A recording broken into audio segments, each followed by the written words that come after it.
నమస్తే. కేటీఆర్‌కు హైకోర్టు నోటీసులు పంపించింది. ఎందుకంటే కేటీఆర్ తన యొక్క అఫిడవిట్‌లో పొందుపరిచినటువంటి అంశాలలో ముఖ్యంగా తన యొక్క తనయుడు పైన భూమి ఉంది. ఆ భూమికి సంబంధించినటువంటి వివరాలు, ఆ భూమి ఎక్కడి నుంచి వచ్చిందో కనీసం ఎక్కడ పొందుపరచలేదు. అసలు అఫిడవిట్‌నే తప్పుగా సమర్పించారంటూ కేకే మహేందర్ రెడ్డి కాంగ్రెస్ పార్టీ నుంచి పోటీ చేసినటువంటి అభ్యర్థి ఒక కేసు అయితే వేయడం జరిగింది. ఆ కేసు విషయంలో హైకోర్టు నోటీసులు అయితే పంపించింది. అసలు ఆ కేసు ఏంటి, ఆ కేసులో ఉన్నటువంటి మూలాలేంటి, కేటీఆర్ అక్కడ డిస్మిస్ అవ్వాల్సినటువంటి అవకాశం ఉంటుందా, సిరిసిల్లకు ఉప ఎన్నిక వస్తుందా, ఇవన్నీ అడిగి తెలుసుకుందాం. మనతో పాటుగా ఆ కేసు వేసినటువంటి కేకే మహేందర్ రెడ్డి ఉన్నారు. అన్న నమస్తే. నమస్తే. ఏంటి అసలు మొత్తం 3 రోజుల నుంచి నడుస్తూ ఉంది, సిరిసిల్లకు ఉప ఎన్నిక వస్తుందేమో అనే లెవెల్లో నడుస్తూ ఉంది. అసలు ఏంటి మీరు వేసినటువంటి కేసు యొక్క ఉద్దేశం ఏంటి?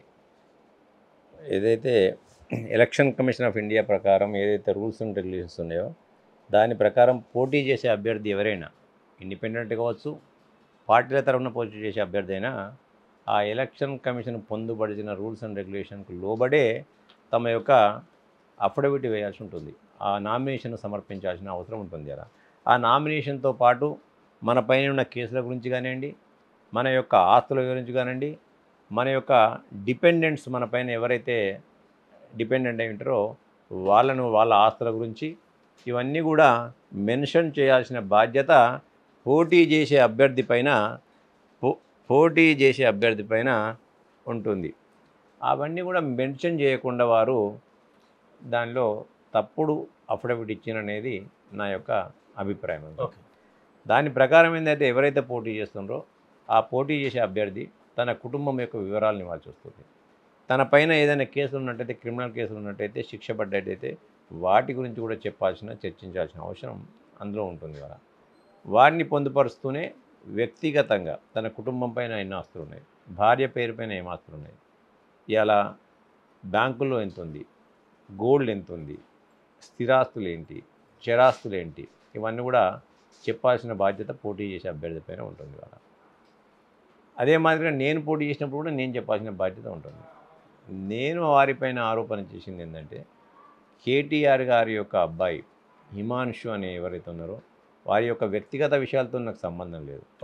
వారి అబ్బాయి గురించి మాట్లాడాల్సిన అవసరం నా పైన లేదు, వారి కూతురు గురించి మాట్లాడిన అవసరం నా పైన లేదు. ఎందుకంటే రాజకీయం వేరు, కుటుంబం వేరు. అలా election commission of India rules ప్రకారం కుటుంబం యొక్క ఆస్తులను కూడా మనము పొందుపరచాల్సిన అవసరం ఉంది, ప్రజలకు తెలపాల్సిన అవసరం ఉంది. కాబట్టి ఇవాళ వారికి 2 సంతానం, ఒక కూతురు ఒక కొడుకు ఉంది. కొడుకున్నాడు. ఆ కూతురు గురించి వారు మెన్షన్ చేయడం జరిగింది, కొడుకు గురించి మెన్షన్ చేయడం జరగలేదు. ఎందుకంటే వారి ఉద్దేశంలో ఏంటంటే డిపెండెంట్ అంటే ఎలక్షన్ కమిషన్ ఆఫ్ ఇండియా తెలిపిన దాని ప్రకారం దాన్ని కూడా నేను కోర్టులో వేసిన దానిలో క్లియర్గా చెప్పడం జరిగింది. ఆ సెక్షన్ ప్రకారం డిపెండెంటే ఎవరైతే ఫైనాన్షియల్గా ఇండిపెండెంట్ అయి ఉండి ఉంటారో, అటైనింగ్ మెజారిటీ ఆఫ్ 18 years తర్వాత ఇండిపెండెంట్గా ఫైనాన్షియల్ ఇండిపెండెన్స్ ఉండాలనేది వారి యొక్క దాని మీనింగ్. కాబట్టి దాని ప్రకారము వారి అబ్బాయి 12/7/23 నాడు 18 సంవత్సరాలు నిండాయి. 18 సంవత్సరాలు నిండంగానే ఆయన ఇంచుమించు నాకు తెలిసినంత వరకు 19/7/23 సంవత్సరంలో ఆయన కొడుకు పేర ఆయన కొడుకు స్వతహాగా ఆయన చెప్పిన దాని ప్రకారం ఆయన కొడుకు ఇండిపెండెంట్ అయ్యింది. కాబట్టి ఇండిపెండెంట్ కాగానే ఆయన కొడుకు సిద్దిపేట జిల్లా, ప్రస్తుతం సిద్దిపేట జిల్లా, పాత మెదక్ జిల్లాలో మర్కూకు మండలం వెంకటాపురం అనే గ్రామంలో 4 ఎకరాల భూమి కొన్నాడు. దానికి గాను రిజిస్ట్రేషన్ వాల్యూ ప్రకారం 10,50,000 రూపాయలు ఇలా కొన్నవారికి ఇవ్వడం జరిగింది ఆయన. అంతేకాకుండా ఎర్రవెల్లి గ్రామంలో అక్కడ కూడా 32 ఎకరాలు 34 ఎకరాల భూమి కొనడం జరిగింది. దానికి ఇంచుమించు 88 లక్షల పైచీలు కూడా మార్కెట్ వాల్యూ ప్రకారం చేయడం జరిగింది. వాళ్ళ అంటే నేను చెప్పింది ఏంటంటే వారు ఏదైతే కేటీఆర్ గారి కొడుకు నేను చెప్పిన దాని ప్రకారం, ఆయన చెప్పిన దాని ప్రకారం అఫిడవిట్ ప్రకారము 12/7/23 సంవత్సరంలో ఆయనే attain the majority of 18 years. అప్పుడు ఈయన ఎంత పే చేసిండంటే 10,50,000 ఒకటి, 88,15,500 రూపాయలు ఒకటి వారు పే చేయడం జరిగింది. అదే మాదిరిగా అబ్బాయి చదువుల నిమిత్తం పై దేశాలకు వెళ్ళిండి. అలా పై దేశాలకు వెళ్ళినప్పుడు మరి ఆయన డబ్బులు ఏ విధంగా ఆయననే పోగుపరుచుకున్నాడా, వాళ్ళ తండ్రి తనకు ప్రోగు చేసి ఇచ్చిండు అనేది కూడా. మీరు చెప్తున్నటువంటి విషయాలన్నీ కూడా కేటీఆర్ పోటీ చేసినటువంటి అఫిడవిట్ లో ఏమైనా పొందుపరిచారా? కనీసం వారు పొందుపరచలేదు కాబట్టి నేను వేసాను ఇవ్వాలి. ఎందుకంటే నేను నాకు కూడా కొడుకున్నాడు. ఓకే, నా కొడుకు 18 సంవత్సరాలకు సంపాదించలే. నేను మరి మా ఏరియాలో ఎవరిని అడిగినా కానీ వారి ఆస్తులు మా ఆస్తులు లెక్క పెట్టినట్టయితే మరి మా నాన్న గురించి చెప్తారు, వాళ్ళ గురించి చెప్తారు ఇవాళ. ఓకే, నేను స్వయంగా కేసీఆర్కి దగ్గర ఉన్నా కాబట్టి ఆయన పరిస్థితి స్థితిగతులు అన్నీ కూడా నాకు ఏర్పడు. అట్లని చెప్పి నేను వ్యక్తిగతంగా ఎవరి దానిలో కూడా విమర్శించాల్సిన అవసరం నాకు లేదు, వాళ్ళ వ్యక్తిగత జీవితాలకు పోసిన అవసరం అంతకంటే లేదు నాకు. ఎందుకంటే ఇవాళ ఉన్న వాళ్ళు రేపు లేకుండా కావచ్చు, రేపు ఉన్న వాళ్ళు ఇవాళ ఉండకుండా కావచ్చు.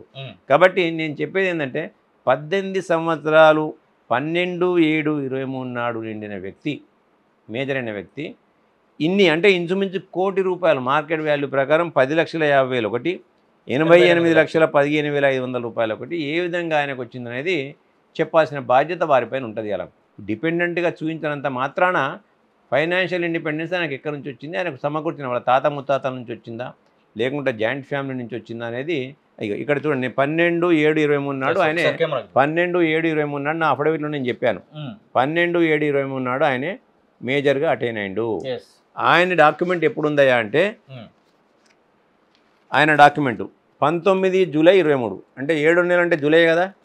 19/7 జూలై రోజు వారం రోజుల వ్యవధిలోనే ₹1 కోటి సంపాదించండు. ఆయన వారం రోజుల వ్యవధిలో ₹1 కోటి సంపాదించండు. దానికి సోర్స్ ఎక్కడిది అనేది కావాలి. ఇప్పుడు నేను నా ఆరోపణ అంతా కూడా ఏంటంటే వారం రోజుల్లో ₹1 కొన్నది కూడా ఎక్కడి నుండి, మళ్ళీ ఆయన ఎక్కడి నుంచో కాదు కొన్నది, ఆ ల్యాండ్ అంతా కూడా తెలంగాణ పబ్లికేషన్స్ ప్రైవేట్ లిమిటెడ్ పైన ఉన్నది ఆ ల్యాండ్. ఓకే, అంటే కేవలం బదిలీ చేసిండ్రు. తెలంగాణ దామోదరరావు గారు ఎవరైతే తెలంగాణ పబ్లికేషన్కు CMD ఉన్నాడో లేకుంటే CEO ఉన్నాడో దేనికి ఉన్నాడో ఈజ్ ఆథరైజ్డ్ పర్సన్.